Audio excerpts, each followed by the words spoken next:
Bonjour, bonsoir à toutes et à tous et bienvenue dans une émission de partage, bienvenue dans une émission de plaisir, bienvenue dans une émission de partage du plaisir cinématographique en ce qui nous concerne, du moins pour l'instant, mais après celle-ci, vous ferez bien ce que bon vous semblera.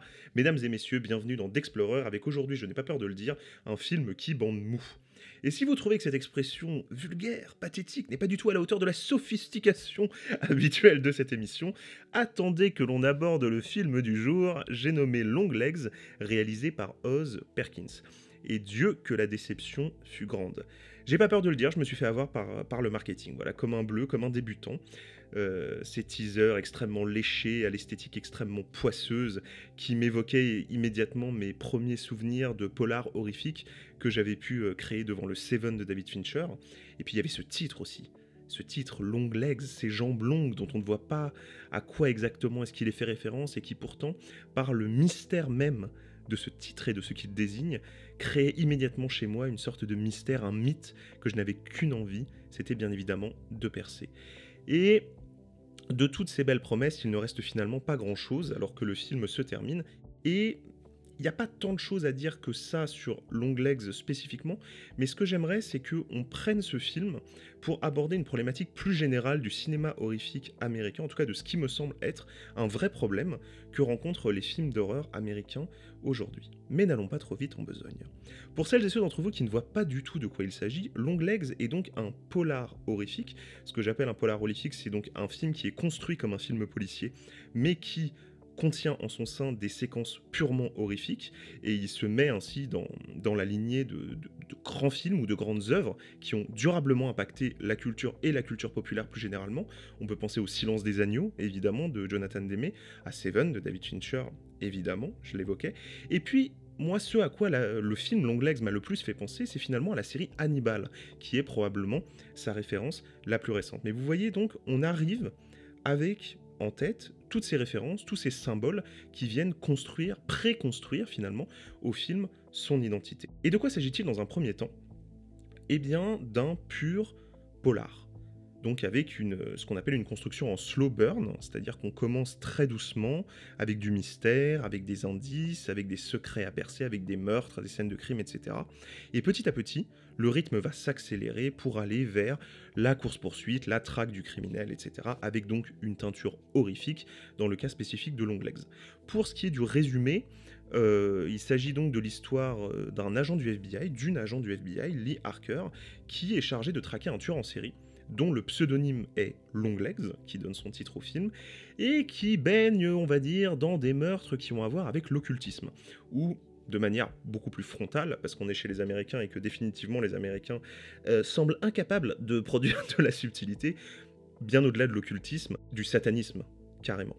Et je fais cette distinction entre occultisme et satanisme parce que dans un premier temps, le film travaille énormément la question du mystère de son sujet. C'est-à-dire que nous savons très bien que le tueur du film s'inspire, on va dire, de sciences occultes. Mais sans aller immédiatement dans le satanisme, le mystère de ces écritures, sur laquelle la campagne marketing a énormément joué, vous savez, ces runes, ces sortes de lettres qu'il faut décoder, son aspect vestimentaire aussi, son aspect physique, me renvoyait personnellement à une horreur qui était beaucoup plus proche d'une horreur Lovecraftienne que purement sataniste.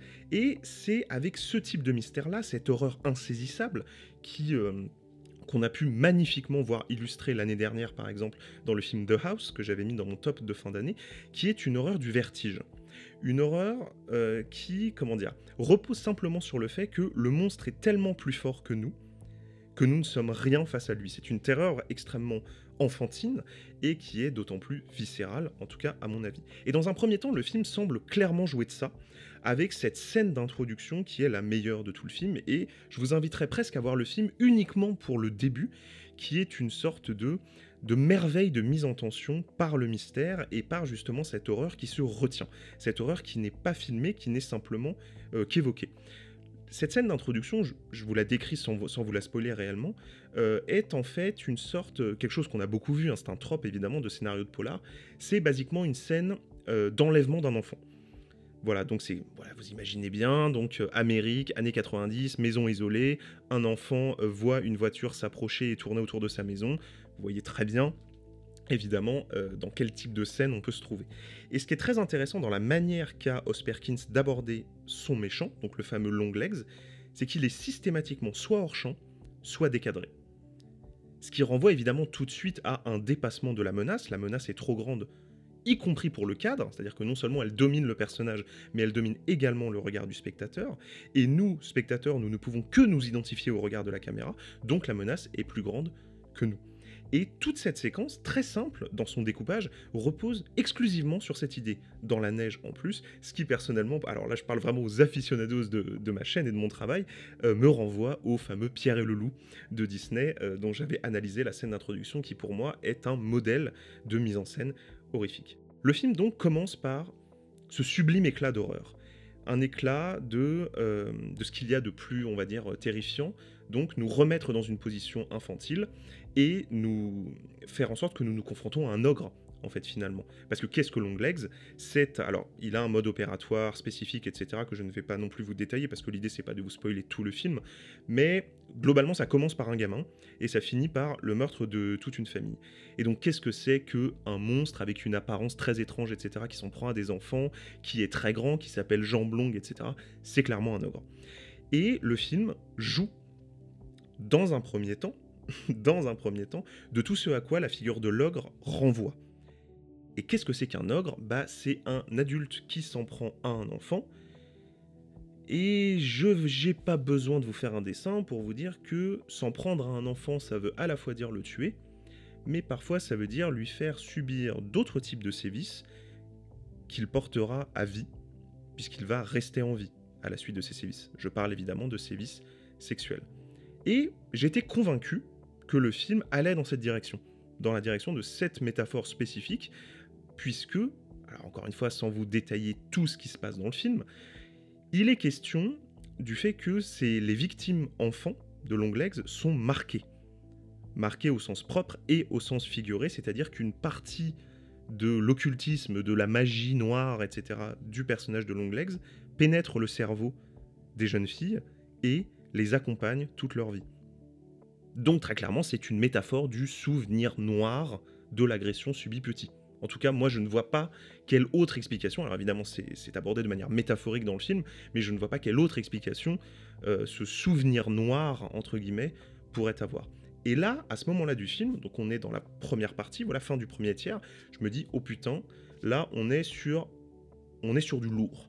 Je me le dis comme ça, on est sur un film qui va utiliser tous les ressorts du polar poisseux, horrifique, pour aborder de manière métaphorique la question du monstre qui s'en prend à des enfants, de toutes les manières donc, y compris de celles qui sont irreprésentables au cinéma, à savoir les agressions pédophiles, qu'on ne représente pas en fait au cinéma, en tout cas jamais directement et toujours de façon strictement métaphorique, pour des raisons évidentes, évidemment, il ne s'agit pas d'une critique de ma part, mais donc je me suis dit, voilà, on va faire un film d'horreur horrible qui va nous mettre dans la position, nous, d'enfants qui est incapable de regarder la menace tellement elle est grande, avec cette menace qui va être systématiquement décadrée ou hors champ, tellement elle nous échappe, tellement elle est plus forte que nous, et ça va nous renvoyer à ce qu'il y a de plus viscéral chez nous, à savoir le fait qu'un adulte s'en prenne à des enfants. Le tout dans une ambiance Lovecraftienne, avec cette espèce de photographie un peu verte, avec ces cadres systématiquement décadrés, où on a l'impression que les personnages se noient dans le décor, que tout est plus grand qu'eux, qu'ils ne sont rien, etc., etc. Donc là, je suis super content à ce stade du film. Et puis, le film va faire un choix.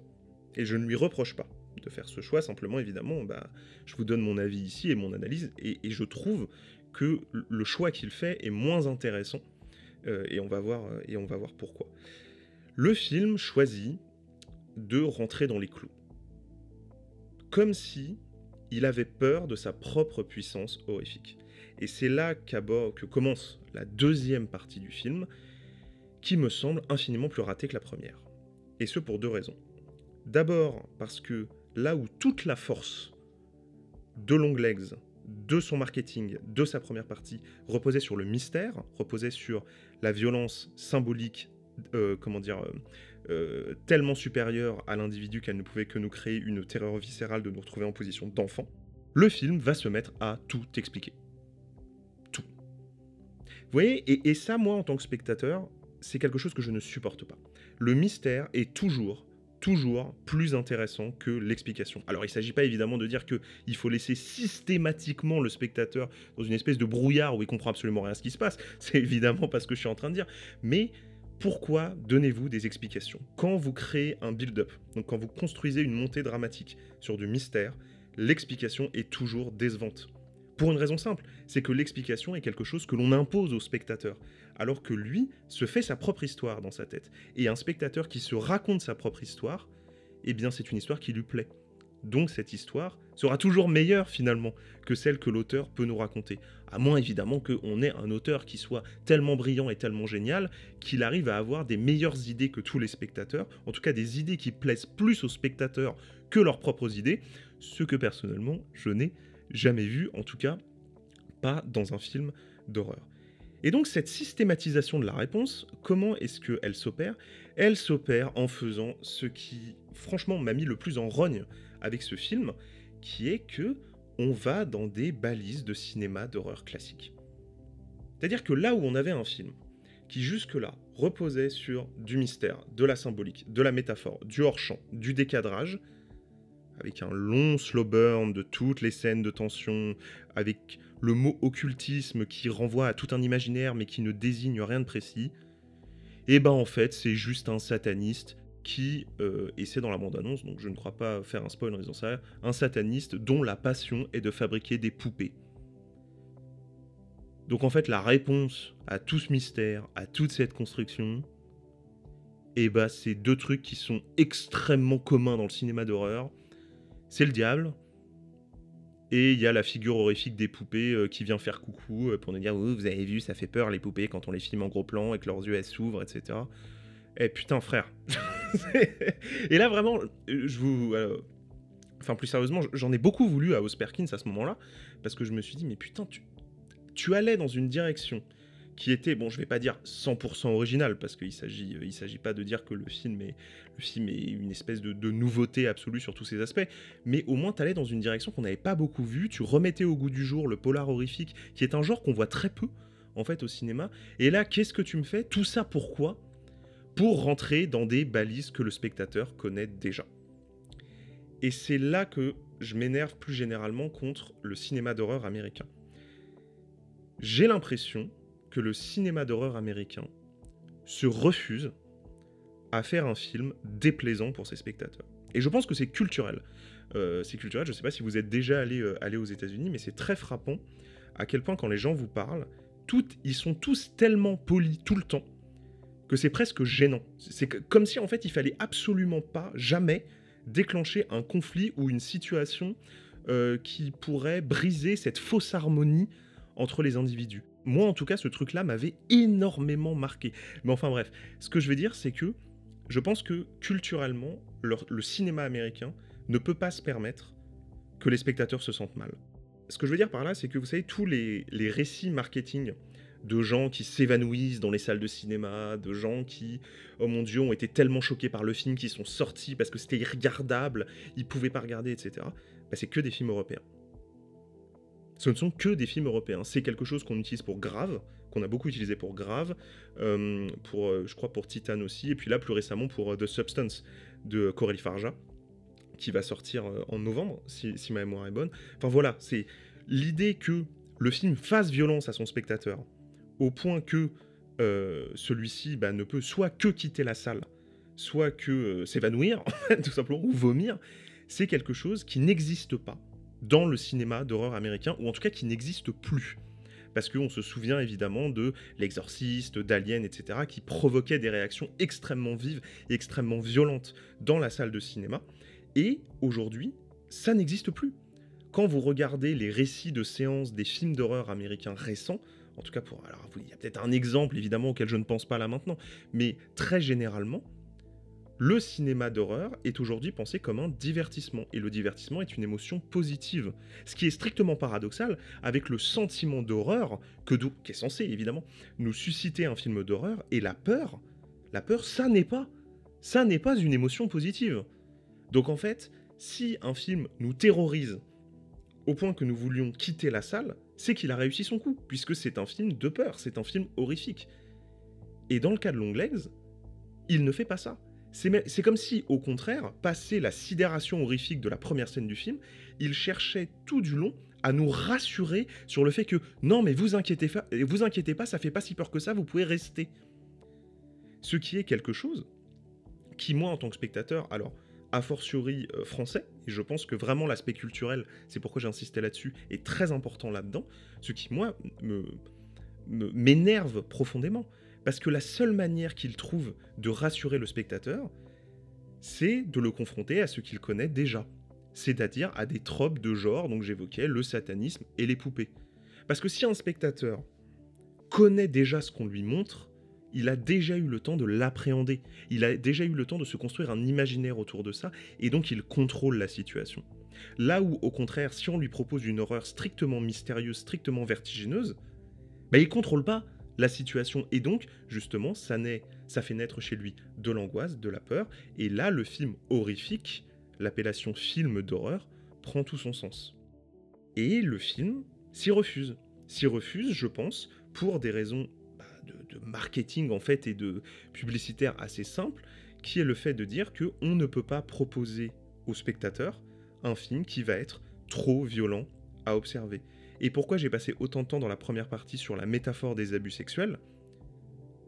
Mais parce qu'en fait, le film, pour moi, c'est vraiment ça dont il veut nous parler, mais c'est comme si ce sujet était si horrible que s'il avait été traité frontalement tel que la métaphore filée tout le long du film l'y invitait, ça aurait été trop pour les spectateurs. Ça aurait été trop violent, trop difficile. Et donc, eh bien, il fallait proposer, si vous voulez, une contre-explication. Et c'est là où j'en veux beaucoup. J'en veux beaucoup à Os Perkins. Parce que j'ai l'impression de voir un auteur qui est bridé dans ses intentions, qui ne fait pas front, en quelque sorte, contre ses producteurs, contre son public, pour dire non, non, mais voilà ce que je veux raconter, voilà de quoi parle mon film, et il va parler de ça. Alors évidemment, il y a une autre interprétation à tout ça, qui est que c'est moi, Clément spectateur, qui vous parle, qui fait une interprétation complètement fausse, en fait, des intentions de Os Perkins, et qu'il n'a jamais eu envie de parler de ça et d'en parler de cette manière. C'est possible. Après tout, expérimenter un film, l'interpréter, c'est de la subjectivité, et il est tout à fait possible que là, quand je vous parle, je suis tellement, on va dire, habité par mon sentiment de frustration, par la déception que le film a laissé chez moi, que je peux tout à fait me gourer sur les intentions réelles du film. C'est une possibilité.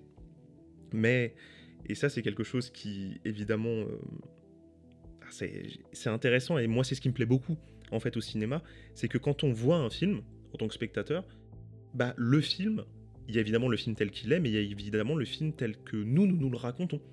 Qu'est-ce qui nous touche? Qu'est-ce qui nous plaît? Qu'est-ce qui nous plaît pas? Évidemment. Et c'est une sorte de lien, c'est un pacte que le film fait avec nous. C'est 50-50, en quelque sorte. C'est à la fois ce qui est porté à notre regard, et évidemment la manière dont notre regard va se poser sur l'objet qui nous est montré. Et en conclusion de tout ça, et on va dire, ça me désole un peu pour l'avenir du cinéma horrifique américain, parce que vraiment, quand je vous dis que je plaçais de grosses espérances dans Longlegs, c'est pas exagéré. J'avais vraiment très très envie de voir ce film. J'avais prévu de consacrer un épisode à ce film bien longtemps avant sa sortie, etc. Donc la déception est vraiment de mise, et elle est d'autant plus de mise que le film a de très très bonnes idées tout au long, en fait, du film. Je pense par exemple évidemment à cette scène d'intro, sur laquelle j'arrête pas de revenir, à tout le personnage de Longlegs de manière générale, la manière de le maquiller, Nicolas Cage qui est très très impressionnant dans son interprétation, certaines scènes de médiumnité aussi qui sont assez belles, assez fortes, le montage, les idées de cadrage que j'évoquais, etc. Certains petits détails aussi, la direction artistique du film est très soignée, très réussie, et arrive vraiment bien à retranscrire une ambiance poisseuse qui participe aussi à nous faire, enfin moi qui a participé à garder mon attention jusqu'à la fin, même si j'aimais pas la direction que le film prenait. Le film est réussi. Mais parfois, que le film soit réussi pour certains veut dire qu'il ne l'est pas pour d'autres. Et malheureusement, voilà, c'est la triste conclusion de cet épisode. Je fais partie de ceux pour qui le film n'est pas réussi. En tout cas, ce qui a été fait, les différents choix qui ont été faits, ne m'ont pas plu. Et pour autant, j'ai très envie de voir les prochains travaux de Os Perkins, puisque je vois là dans sa fiche, dans ses projets, qu'il va réaliser l'adaptation de la nouvelle Le Singe, de Stephen King, excellente nouvelle horrifique. Vraiment, je vous invite à lire cette nouvelle, ainsi que le recueil d'ailleurs, tout le recueil de Stephen King dans lequel elle se trouve. Ce recueil, c'est Brume, où se trouve la nouvelle qui a donné le film The Mist, mais également ma nouvelle préférée de toute l'œuvre de Stephen King, qui s'intitule dans mon souvenir Soudain les tigres, ou Quand viennent les tigres, quelque chose comme ça. Si vous arrivez à la trouver, vraiment lisez-la, c'est probablement en tout cas de tout ce qu'il a pu produire, ce qui me plaît le plus.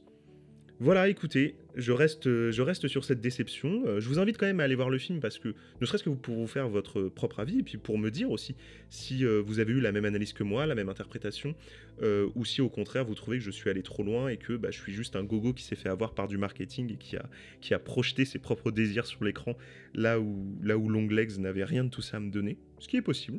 Je ne renie pas, je ne renie pas cette idée, je ne me mets pas en surplomb totalement vis-à-vis du travail d'Os Perkins. Mais en tout cas, voilà.